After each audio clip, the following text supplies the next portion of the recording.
Everyone, Anthony here from MTG Alpha, and I'm back with a new deck tech video, and this one's for Fynn the Fangbearer. I did a $5 budget deck tech on this video a little while back. It was probably last year, so I'll have a link to that in the description if you want to check that out. But I've been wanting to build it and build it better. So we have Fynn the Fangbearer. It's a 2-mana mono green commander, 1/3 with Death Touch. Whenever a creature you control with Death Touch deals combat damage to a player, that player gets 2 poison counters. So this deck specifically is built with creatures with Death Touch, creatures that have poisonous, infect, and toxic. So toxic is a newer one, newer keyword ability that will help give our opponents poison counters, and a player with 10 or more poison counters loses the game. So we could play a lot of small Death Touch creatures, get out our commander for 2, which is very easy, especially in green. We can continue to pay the commander tax if Fynn is targeted and sent back to the command zone. And we can continue to just pump out creatures with draw spells. And yeah, we have a lot of ramp in here, a lot of everything. And so the you can give your creatures evasion abilities to help get through. The Death Touch creatures make for good defenders, blockers, and we really just need to give each of our opponents some poison counters, and then we could proliferate to speed up the process of winning. So this deck does really well in 1v1 matches, you know, considering there are some cards in here that might not be legal for 1v1, but you know, aside from that, in a multiplayer format, it's just important to keep your creatures going with card draw and to proliferate. So maybe you can swap out some cards for more things that proliferate. And yeah, because, you know, all of these little smaller Death Touch creatures can, you know, make for excellent blockers, but then don't stay on the board that long. And you also need a way to get those creatures to deal direct damage to your opponent. So that's why we have some evasion in here. So yeah, we're going to go through the deck real quick. That is our commander here. So for creatures, we have a couple mono green creatures that will ramp us early in the game. We have Llanowar Elves, of course, Findhorn Elves, which is an identical card. We have Gilded Goose. There's a few ways to produce food tokens in here, so we can continue to feed the food tokens to the goose. So when it enters, you get a food token, and we can pay 2 to sack, or pay 2 and tap to create a food token, and we can tap it and sack it to sack a food token to add 1 mana of any color. And then for our Death Touch creatures, we have Ichorspit Basilisk, which actually has Death Touch and Toxic. So when it deals damage with Fynn out, we'll give our opponent 2 poison counters from the Death Touch ability, and then 1 poison counter from Toxic 1. So your opponent will get 1 poison counter for whatever number this is. So Toxic 6 would be 6 poison counters.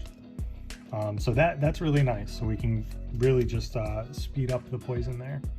Venerated Rot Priest, Toxic 1, and whenever a creature you control becomes the target of a spell, target opponent gets a poison counter. So really good. This set here added a lot to this deck. Tyrannax Atrocity has haste and Toxic 3, so the opponent will get 3 poison counters. We have Toxic 3 with Venomous Brutalizer, and when it enters the battlefield, you can pay 2, 1 in your green, and if you do, proliferate. So amazing abilities here with this deck. Toxic 6, so this costs 7. It's a 6/7, so this is a heavy hitter that'll likely stay on the battlefield longer. And can't be blocked by creatures with power 2 or less, so it has a minor evasion ability. We have Virulent Sliver. It has Poisonous 1, so a player that it deals damage to would get 1 poison counter. We have Glistener Elf with Infect. Now, Infect is a little different. It deals damage in the form of -1/-1 counters to creatures, and to players they will, whatever damage is dealt, they will instead get that many poison counters. So in this case, Glistener Elf would just be 1 poison, but we can pump up our creatures and give them evasion to very easily turn Infect into lethal and win the game there. Blight Mamba has Infect, it's a 1/1. It also has a pay 2 to regenerate. Viridian Corruptor has Infect, it's a 2/2, and it has an ETB, destroy target artifact.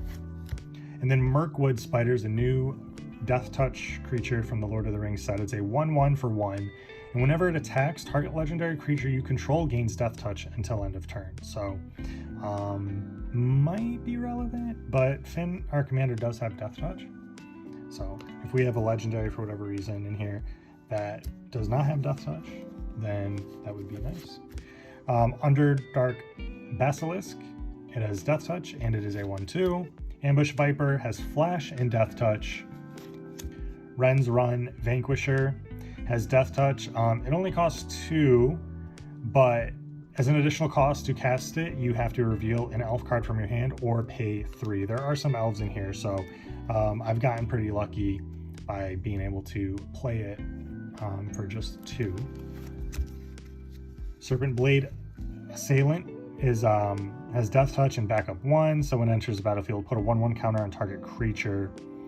If that's not this creature, it'll gain the following ability until end of turn. There we go. Skullbinder has Death Touch. ETB, return target card from your graveyard to your hand, then choose an opponent. That player returns a card from their graveyard to their hand as well. So that is pretty relevant because creatures can end up in the battle in the graveyard from the battlefield pretty easily, being that they're excellent blockers and pretty weak. Deathbloom Gardener has Death Touch, and it can tap to add 1 mana of any color, so a little bit of ramp in there. And then Acidic Slime has Death Touch, ETB, destroy target artifact, enchantment, or land. We have Pollenbright Druid for its proliferate ability. You can put a 1/1 counter on target creature when it enters the battlefield, or you could choose to proliferate. And proliferate is giving an additional counter of each kind any number of permanent or players has. So if we have 1/1 counters on our creatures, then we can add another one, but we're basically adding the poison counters that have been dealt to our opponents. Cankerbloom only costs 2, and you can pay 1, sacrifice it, and choose 1, destroy target artifact, enchantment, or proliferate. Evolution Sage is really, really good in this, and it has a sort of landfall ability. Whenever a land enters the battlefield under your control, proliferate. Excellent way to speed up the game. So really, you want to early on deal that damage, give everyone at least a poison counter, and then if the game starts to slow down for you, then you could lean into the proliferating and just shut out the game, because that's kind of what happens, especially if you're going up against other creature decks. Beast Whisperer, whenever you cast a creature spell, draw a card. It's very easy to dump your hand in this deck, so you definitely want to keep that fuel going. Orin Frostfang is such a perfect card in here. 5 mana, 2/6. Attacking creatures you control have Death Touch, and whenever a creature you control deals combat damage to a player, draw a card. So this itself would end up having Death Touch on attack, and then anything that we have that doesn't have Death Touch, like the toxic, poisonous, or infect creatures, they will also gain Death Touch in addition to their effects to speed that up. And then Bellowing Tangleworm, 5 mana, 4/4, has Intimidate, and other green creatures you control have Intimidate. This creature can't be blocked except by artifact creatures and or creatures that share a color with it. All of the evasion abilities really help win you the game in this deck. It's pretty vital. Vorinclex, Trample Haste, 6/6 for 6. If you would put 1 or more counters on a permanent or player, put twice that many of each of those kinds of counters on that permanent or player instead. And then it has an inverse-ability. If an opponent would be put 1 or more counters on a permanent or player, they put half that many instead, rounded down. And that's great for planeswalkers, actually, because it really is detrimental against opponents with their planeswalkers out. And yeah, I mean, imagine you can deal 3 poison counters to a player, and with Vorinclex, it'll double it to 6, and so you only need to do that one more time to win. And so that's just 2 direct instances of damage dealt to your opponent. So this deck can go by very fast. Even the $5 budget version is really powerful, and that is strictly Death Touch with lots of evasion. So there's a lot in this deck. It can be built very very cheap. I mean, given that it's a $5 deck, because the artifacts that give minor evasion abilities like flying, things like that, really cost nothing, and all these 1-drop Death Touch creatures don't cost anything either. So for artifact creatures, we have Mirror Convert. It's 2 cost 2/1 with Toxic 1, and you can tap it, pay 2 life, add 1 mana of any color, so not bad. Core Prowler has Infect, and it is a 2/2, and when it's put into a graveyard from the battlefield, proliferate. Ichor Mirror has Infect, and when it becomes blocked, it gets +2/+2 until end of turn, and it only costs 2 colorless. Not that it matters in a mono-color deck, but it's yeah, very easy to play and get out. It's one of the cards you're looking for in your opening hand. Necropede, when it's put into a graveyard from the battlefield, you may put a -1/-1 counter on target creature. It is a 1/1 for 2 and also has Infect. Plague Mirror has Infect, and you can tap it to add 1 colorless to your mana pool, and that is a 1/1. And then Corpse Cur is a 2/2 with Infect. ETB, you may return target creature card with Infect from your graveyard to your hand. So just keep in mind that it's not graveyard, or it's not Death Touch or Poisonous or Toxic. It is Infect, because that can get confusing when you're kind of combining all of those keywords for the sake of this deck. Phyrexian Juggernaut costs 6. It's a 5/5 with Infect, and it attacks each turn if able. Giving this evasion is excellent, because you're already halfway there in regards to taking an opponent out. So for our instance, we have Harrow, just some ramp cards here. Sack a land in addition to paying its cost. 3 mana instant speed, so it's great to play on the end of your opponent's turn. Search your library for up to 2 basic land cards, put them on the battlefield untapped, then shuffle your library. Beast Within, for a little bit of targeted removal, we could destroy target permanent, so that includes lands, artifacts, enchantments, anything. Its controller creates a 3/3 green beast creature token, and that's at instant speed. A Vastwood Fortification can put a 1/1 counter on target creature. That's relevant for our Infect creatures, and just to beef up our Death Touchers so they don't go right to the graveyard whenever they go into battle. It also can enter as a land that taps for green. Carrion Call, 4 mana instant, put 2 1/1 green insect creature tokens with Infect onto the battlefield. And then it's great to get this back from the graveyard with other cards. Nature's Lore, 2 mana sorcery, search your library for a forest, put it on the battlefield, untapped, then shuffle. Cultivate, search for up to 2 basic land cards. You must reveal them, put 1 on the battlefield tapped and the other into your hand. A couple more ramp cards here. Sky Shroud Claim, search your library for up to 2 forest cards, put them on the battlefield, then shuffle your library. We're pretty familiar with these ramp cards. Explosive Vegetation, search for up to 2 basic lands, put them on the battlefield tapped, then shuffle. So it's pretty much the same thing as Sky Shroud Claim, but not as good, but still helps to have lots of ramp in here. It helps to thin out the deck, and then when we're drawing cards with cards like Harmonize, then we can just draw into gas and not get flooded. So all this ramp stuff is pretty nice.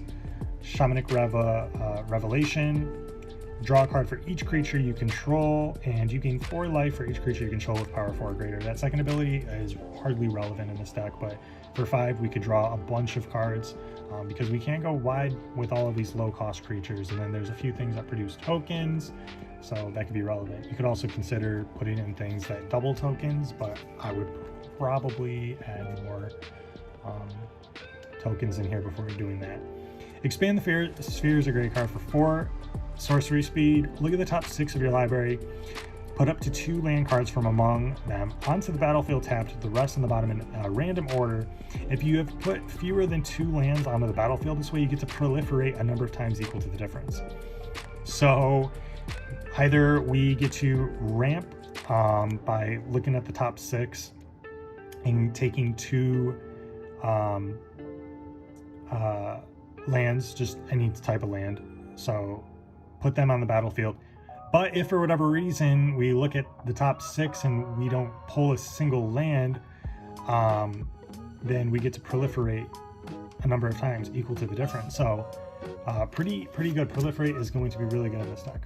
Unnatural Restoration, return target permanent card from your graveyard to your hand and proliferate.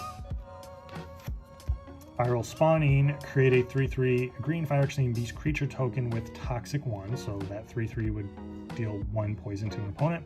And as long as an opponent has 3 or more poison counters on it, and this is in your graveyard, it has flashback for 3, so we can replay it and get another 3/3 token with toxic. Noxious Assault is actually a really good card. Creatures you control get +2/+2 until end of turn. Whenever a creature blocks this turn, its controller gets a poison counter. So if we're going wide and they want to block multiple creatures, then they're going to have to consider they could lose the game straight up with just this card. Depends. And then now Triumph of the Hordes is going to give all creatures you control +1/+1 trample and infect until end of turn. Give an infect to things that have death touch is going to give them the +2 or the 2 poison counters plus whatever their power is equal to, which is going to be +1 anyways, and then trample to almost guarantee that goes through. And all the evasion in here. I won a couple games when I was testing out this deck just with that.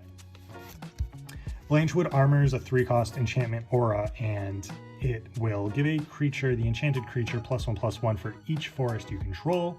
And we'll get into the lands in here, but there are mostly just basic forests in here. Gaia's Anthem, creatures you control get +1/+1, not bad for early game. Shaper's Sanctuary, whenever a creature you control becomes a target of a spell or ability an opponent controls, you may draw a card. So if they're going to take something out with a removal, then we could hopefully draw into something else and make up for it. Elven Chorus is a 4-mana enchantment. You may look at the top card of your library at any time. You may cast creature spells from the top of your library, and creatures you control have tap, add 1 mana of any color. So it does a lot. Moss Diamond enters tapped. We could tap it for a green. Mind Stone, we could tap it for colorless. We could also pay 1, sack it, and draw a card. So as we get into the artifacts here, we have Horn of the Mark. Whenever 2 or more creatures you control attack a player, look at the top 5 cards of your library. You may reveal a creature card from among them and put it into your hand, put the rest in the bottom of any order. So this is, again, going to keep the juice flowing, which is really something we want to do in here. Everything in here is very low cost. And by the way, there's going to be a link to the deck list in the description. You can take a look at the mana curve, the breakdown of the deck, cost, everything. This deck is still pretty affordable. I believe it's right around $100, and that's accounting for the lands and a lot of these cards, which I'm sure most of you already have. A lot of these lying around already. A lot of commons and uncommons in here. Nothing too crazy. So Zephyr Boots is a artifact equipment. This is going to give equipped creature flying, and whenever it deals combat damage to a player, you get to draw a card, then discard a card. Gorgon's Head, excellent artifact here. 1, costs 2 to equip, and equipped creature simply just has death touch. Very relevant. Whisper Soul Cloak will give the equipped creature unblockable, and Shroud can't be the target of spells or abilities. Equipped cost is 2 for that. And then Swiftfoot Boots, of course, hexproof and haste. Basilisk Collar, equipped creature gets death touch and lifelink. Trailblazer Boots, equipped creature has non-basic land walk. A lot of evasion here. Fire Shrieker has double strike, so a creature with death touch with Fynn out, again, if it has double strike and it's dealing direct damage to an opponent, they're going to get 4 poison counters because it's going to trigger any time an opponent was dealt damage by a creature. So the double strike is really cool, really relevant. Contagion Clasp, when it enters the battlefield, put a 1/1 counter on target creature, and you can pay 4 to have it to proliferate. Proliferate is going to be very strong. And then Sword of Truth and Justice, of course. Equipped creature gets +2/+2, has protection from white and blue, which are going to be typically your removal spells. And whenever equipped creature deals combat damage to a player, put a 1/1 counter on a creature you control, then proliferate. So we're going to beef up our creatures and spread the poison. So that's it for the main cards, all the non-land cards. There are just a few non-basics in here. Hunter Maze enters tapped, taps for a green. We could pay 2, tap, sack it, and draw a card, just in case we need card draw. Orin Reef the Vastwood enters tapped, taps for a green, and we could tap it to put a 1/1 counter on each green creature that entered the battlefield this turn. So that could be a few. It seemed like I was able to spread those counters on, like, on average 3 creatures. And then the Shire, this can pay 2, tap an untapped, tap this and an untapped creature you control to create a food token, so we can feed the goose, and or we could do things with that food token. But this taps for green, and then we have our basic lands here. We have 2, 4, 6, 8, 10, 12, 14. 2, 24, 26, 28, 30. We have about 32 basic lands in here, which is, I had a little bit more than that, and I was kind of getting flooded. I took a few out, and this was like kind of the sweet spot with this deck specifically. And you can take a look at the deck list in the description. Check out the mana curve and the breakdown for everything. It plays really nicely. So there's a link to the to Moxfield, and you can actually play test the deck there. So I hope you guys enjoyed this video. I have some more to come. I appreciate you all, and yeah, like, share, subscribe. We just hit 700 subscribers, and then already up to like 725 or whatever. So this is really cool. I love making these videos. I love geeking out and talking about decks and Magic, and I love all the comments and support everyone's been giving in the videos. I've learned a lot from you guys, and I hope that you guys have been you see some cards in here that you might have not otherwise have known. So I'll try to keep the cards and the decks, the builds, unique. I do have a lot of decks I just want to geek out about a little bit, so I really appreciate it. This is definitely a creative outlet for me. So again, thanks for watching, and until next time, peace.